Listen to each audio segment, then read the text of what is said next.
Darren Fahey here, Viticulture Development Officer with New South Wales Primary Industries.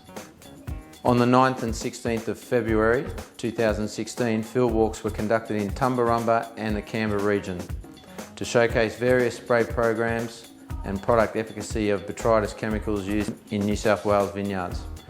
From the trial conducted, growers were able to compare the effectiveness of different Botrytis treatments, including conventional spray programs, biological products and alternative management techniques. The key findings of the work were that weather experienced across the 2016 growing season provided medium to high disease pressure across both Tumbarumba and Murrumbateman. Botrytis was evident across all sites and treatments.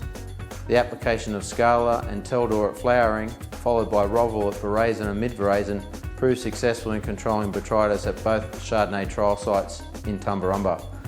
Leaf removal of the bunch zone proves the best treatment option at controlling Botrytis at one Riesling trial site in Murrumbateman. All the statistical data will be presented at the 2016 Spring Vine Health Field Days in August and September. This project was brought to you by New South Wales DPI, Wine Australia Regional Program and the New South Wales Wine Industry Association.